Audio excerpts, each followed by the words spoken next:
Hello everyone. আজকে আমরা একটা গুরুত্বপূর্ণ টপিক নিয়ে আলোচনা করব। সেটা হচ্ছে মল ফ্র্যাকশন। মল ফ্র্যাকশন নিয়ে আমাদের অনেকের মধ্যে কিছু জায়গায় কনফিউশন থাকে। সেটাই আজকে আমরা ক্লিয়ার করার চেষ্টা করব। মল ফ্র্যাকশন শুরু করার আগে আমরা আগে জানার চেষ্টা করব যে মল ফ্র্যাকশনটা অ্যাকচুয়ালি কি কাজে ইউজ করা হয়। ঠিক আছে? তাহলে শুরু করা যাক। মল ফ্র্যাকশন শুরু করার আগে আমরা যখন কনসেন্ট্রেশন ডিটারমাইন করার চেষ্টা করি তখন ২ টা প্রসেসের মাধ্যমে আমরা একটা প্রসেসের নাম হচ্ছে কোয়ালিটেটিভলি আর একটা হচ্ছে কোয়ান্টিটেটিভলি। ঠিক আছে? তো কোয়ালিটেটিভ প্রসেসের মাধ্যমে আমরা বলতে পারি যে এই সলিউশনটা বেশি কনসেনট্রেট, এই সলিউশনটা কম কনসেনট্রেট। ঠিক আছে? তো কোয়ান্টিটেটিভ এর মাধ্যমে আমরা এক্সাক্ট তার মধ্যে কত পরিমাণ সলিউট ডিসলভ আছে সেটা আমরা ক্যালকুলেট করতে পারি। ঠিক আছে? আর এই কোয়ান্টিটেটিভ প্রসেসের মাধ্যমে মধ্যে একটা প্রসেস হচ্ছে মল ফ্র্যাকশন। এখানে অনেকগুলো প্রসেস আছে যেমন mass percentage, volume percentage, PPM, normality, molarity. ঠিক আছে? তার মধ্যে একটা হচ্ছে প্রসেস সেটা হচ্ছে মল ফ্র্যাকশন। এটা আজকে আমাদের টপিক। তার মানে এটা ক্লিয়ার হলো যে মল ফ্র্যাকশন একটা প্রসেস, কোয়ান্টিটেটিভ প্রসেস এবং এই প্রসেসের মাধ্যমে আমরা কনসেন্ট্রেশন ডিটারমাইন করার চেষ্টা করি। এবার মল ফ্র্যাকশনটাকে আরো ডিটেইলসে বা ভালো করে বুঝতে গেলে আমাদের ছোট্ট একটা জিনিস সম্পর্কে আইডিয়া থাকতে হবে সেটা হচ্ছে পার্সেন্টেজ, পার্সেন্টেজ আরেকটা হচ্ছে ফ্র্যাকশন অথবা ডিগ্রি। পার্সেন্টেজ সম্পর্কে আমাদের কম বেশি সবারই ধারণা আছে। যদি সহজ ভাষায় বলি ধরে নাও তোমার ৫০০ মার্কের একটা টেস্ট হয়েছে এবং তার মধ্যে তুমি ৫০০ র মধ্যে পেয়েছো 200। ঠিক আছে? তাহলে এটাকে যদি আমি পার্সেন্টেজে বের করতে চাই তাহলে আমরা কি করি? ৫০০ র মধ্যে যদি ২০০ পাই তাহলে 100 যদি ২০০ পাই তাহলে ১০০ র মধ্যে আমরা কত পাবো? এটা হচ্ছে পার্সেন্টেজ, তাই তো? ১০০ কে বলা হয় সেন্ট। আর যেহেতু পার 100 এ বের করছি ওইজন্য পার্সেন্ট। ঠিক আছে? তাহলে পার্সেন্টেজ তাহলে কি হবে? ক্যালকুলেশন যদি করি পার্সেন্টেজে যদি বের করতে চাই তাহলে হবে কত? 200 বাই 500 ইন্টু 100। এটা ক্যালকুলেশন করলে যেটা আসবে সেটা হবে পার্সেন্টেজ। ঠিক আছে? তার মানে এটা আসবে কত? 40%। এভাবে আমরা পার্সেন্টেজ ক্যালকুলেশন করি। কিন্তু জরুরি এটা নয় যে আমাকে সবসময় মানে কম্পেয়ার 100 কে দিয়েই করতে হবে। ঠিক আছে? আউট অফ 100 ই আমাকে বের করতে হবে এটা মানে এটা জরুরি নয়। আমি অন্য দিয়েও চেষ্টা করতে পারি। যেমন আমি যদি আ কম্পেয়ার করি 1 এর সঙ্গে বা আউট অফ 1 বের করতে চাই, তাহলে কি হবে? যদি আমি ২০০ পাই, ৫০০ র মধ্যে যদি আমি ২০০ পাই, তাহলে 1 এর মধ্যে আমি কত পাবো? এটা হয়ে যাবে ফ্র্যাকশন। ঠিক আছে? তাহলে ফ্র্যাকশনের ফর্মুলা কি হবে? যদি ফ্র্যাকশনটাকে f দিয়ে ডিনোট করছি, f হবে 200/500 ইন্টু 1। ঠিক আছে? এটা দুটোর মধ্যে ডিফারেন্স কি? সবকিছু সেম আছে জাস্ট যেহেতু এটা পার্সেন্টেজ বের করছি ওইজন্য 100 দিয়ে মাল্টিপ্লাই করছি। আর এখানে যদি আমি ফ্র্যাকশন বের করতে চাই তাহলে 1 দিয়ে মাল্টিপ্লাই করছি। এটা হচ্ছে এদের দুজনের মধ্যে ডিফারেন্স। এবার আমরা মেইন টপিকে যাচ্ছি এবং এখানে বুঝতে পারবো যে এটা কেন আলোচনা করলাম। ঠিক আছে? আজকে আমাদের মেইন টপিক হচ্ছে মল ফ্র্যাকশন। ঠিক আছে? এবং আমরা জেনে গেছি যে আমরা মল ফ্র্যাকশন ইউজ করি কনসেন্ট্রেশন ডিটারমাইন করার জন্য। ঠিক আছে? তাহলে আমাদের একটা সলিউশন প্রয়োজন। কারণ কনসেন্ট্রেশন তো সলিউশনের বের করতে হয়, তাই না? তাহলে ধরে নাও আমার কাছে একটা সলিউশন আছে। একটা সলিউশন ধরে নাও এটা বাইনারি সলিউশন। ঠিক আছে? বাইনারি মানে এখানে ২ টো কম্পোনেন্ট থাকবে। ২ টো কম্পোনেন্ট দিয়ে এই সলিউশনটা তৈরি হবে। ধরে নিলাম A একটা কম্পোনেন্ট আর একটা ধরে নাও B কম্পোনেন্ট। ঠিক আছে? এবার আমি বললাম যে A আছে 6 মোলস আর B আছে ধরে নাও 2 মোলস। ঠিক?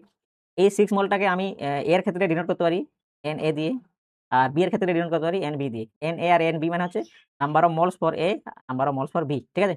তাহলে আমার সলিউশনের মধ্যে টোটাল কতটা মোল আসলো? টোটাল মোল হবে কত?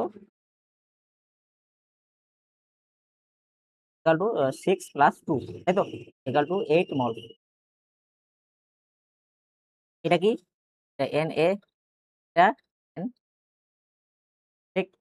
এবার আমি যদি সলিউট আর যেহেতু এর মোলস বেশি আছে তার মানে এটা এটাকে হবে A হবে সলভেন্ট আর B হবে সলিউট। এতটুকু পর্যন্ত আশা করি কোন সমস্যা হবে না। এবার আমি যদি পার্সেন্টেজ বের করতে চাই সলিউটের বা সলভেন্টের, ধরুন আমি প্রথমে সলিউটের বের করছি। যদি পার্সেন্টেজ বের করতে চাই তাহলে কি হবে?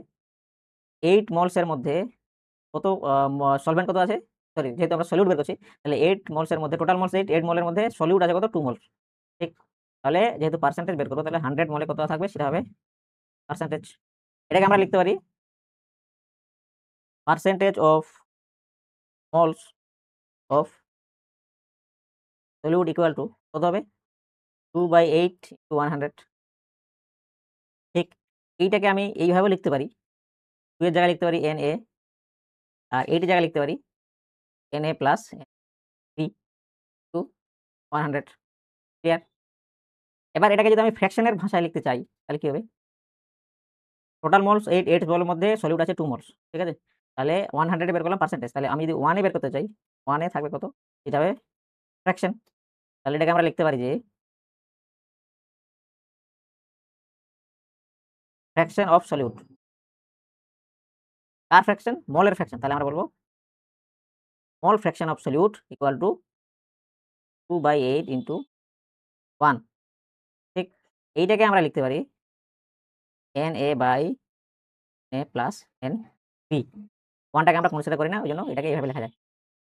এবার যদি আমরা পার্সেন্টেজ সলভেন্টের ক্ষেত্রে বের করতে যাই, সলভেন্ট ক্ষেত্রে টোটাল 8 মোলস এর মধ্যে সলভেন্ট আছে কত? 6 মোলস। তাহলে 100 মোলের মধ্যে কত থাকবে? সেটাই বেরোবে পার্সেন্টেজ। এটাকে আমরা লিখতে পারি কত? তাহলে percentage of moles of solvent equal to কত আসবে? 6/8 ইনটু 100। এইটাকে আমরা লিখতে পারি Nb/Na প্লাস 100। সেমভাবে যদি আমরা ফ্র্যাকশন বের করতে চাই তাহলে 1 এর মধ্যে 8 টোটাল 8 মোলের মধ্যে 6 মোল আছে সলভেন্ট। তাহলে 1 এর মধ্যে কত আছে সেটা বেরোবে ফ্র্যাকশন। তাহলে মোল ফ্র্যাকশন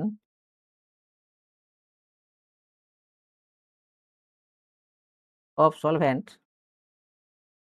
ইকুয়াল টু কত হবে? 6/8 টু 1।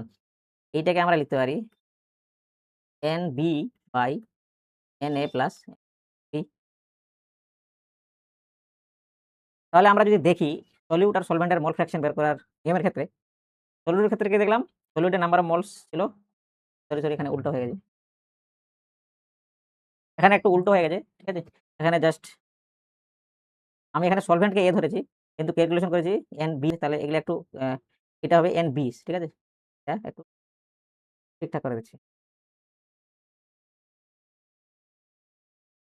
এটা Nb, কারণ আমরা প্রথমে সলিউটের বের করেছি। ঠিক আছে? সেম ভাবে এটাও একটু উল্টো হয়ে গেছে। এটা হবে,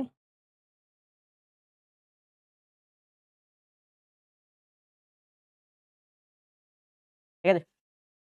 তাহলে যদি আমরা সলিউট এবং সলভেন্টের ক্ষেত্রে যদি মোল ফ্র্যাকশন বের করার নিয়মটা দেখি, তাহলে সলিউটের ক্ষেত্রে কি হচ্ছে? Number of moles of solute by সলিউশনের মধ্যে টোটাল কতগুলো মোলস আছে তার সাম। সেম ভাবে সলভেন্টের ক্ষেত্রে কি হলো? মোল ফ্র্যাকশন বের করার নিয়ম number of moles of solvent by total number of moles present in the solution. ঠিক আছে? এটাই হচ্ছে তাহলে মোল ফ্র্যাকশন বের করার নিয়ম। আমরা এটা আলোচনা করলাম বাইনারি সিস্টেমের ক্ষেত্রে। যদি টার্নারি সিস্টেম হতো, তার মানে সলিউশনটা একটা সলিউশন আছে যেটা কিনা A, B, C দিয়ে তৈরি হতো। তাহলে আমরা মোল ফ্র্যাকশনকে কাই দিয়ে ডিনোট করি। এটা হচ্ছে কাই এর এবার যদি আমরা বলি মোল ফ্র্যাকশন অফ A কত হবে এই ক্ষেত্রে, তাহলে মোল ফ্র্যাকশন অফ A হবে, আমরা লিখতে পারবো number of moles of A by total number of moles of the solution. তার মানে Na plus Nb plus Nc। সেমভাবে যদি মোল ফ্র্যাকশন অফ B বের করতে চাই, তাহলে number of moles of B by total number of moles the solution Na plus Nc। সেমভাবে mole fraction of C equal to number of moles of C by Na plus N plus Nc। ঠিক? তাহলে এটাই ছিল মোল fraction, এবং আশা করি বিষয়টা clear হলো। এবার এখান থেকে আরেকটা আমরা বলতে পারি যে ধরে নাও তুমি 60% মার্কস পেয়েছো। তার মানে তুমি কত পার্সেন্ট পাওনি? 40%। তাহলে কত পার্সেন্ট পেয়েছো এবং কত পার্সেন্ট পাওনি টোটাল মিলে হচ্ছে 100%। ঠিক আছে? সেম ভাবে মোল ফ্র্যাকশনের ক্ষেত্রে ধরে নাও তুমি তোমার মোল ফ্র্যাকশন আসলো 0.8, তার মানে কত পার্সেন্ট আসেনি? 0.2। তার মানে 0.8 আর 0.2 মিলে হচ্ছে টোটাল 1। ঠিক আছে? সেম ভাবে যদি মোল ফ্র্যাকশন A, B, C যদি করি, মোল fraction of A plus fraction of B plus mole fraction of C করি, তাহলে এটাও আসবে 1। ঠিক আছে? কি করে আসলো? যদি আমি এটাকে যদি ম্যাথমেটিক্যালি প্রুভ করতে চাই তাও হবে। এটা যদি আমি মোল ফ্র্যাকশন A এর জায়গায় যদি এইগুলো ভ্যালুগুলো লিখি, তাহলে আসবে Na N plus Nc by Na Nb plus আসলে ক্যালকুলেশন করলে আসবে 1। ঠিক আছে? তার মানে আমরা বলতে পারি যে টোটাল মোল ফ্র্যাকশন এর ভ্যালু আসবে 1। তাহলে আশা করি বিষয়টা ক্লিয়ার হলো যে মোল ফ্র্যাকশন কি এবং কি কাজে আমরা ইউজ করি। মোল ফ্র্যাকশন একটা প্রসেস, কি প্রসেস? কোয়ান্টিটেটিভ প্রসেস, এবং সেই প্রসেসের মাধ্যমে আমরা কনসেন্ট্রেশন ডিটারমাইন করার চেষ্টা করি, এবং কি করে মোল ফ্র্যাকশন আমরা ইউজ করব, ক্যালকুলেশন করব, সেটা আশা করি পুরো বিষয়টা ক্লিয়ার হলো।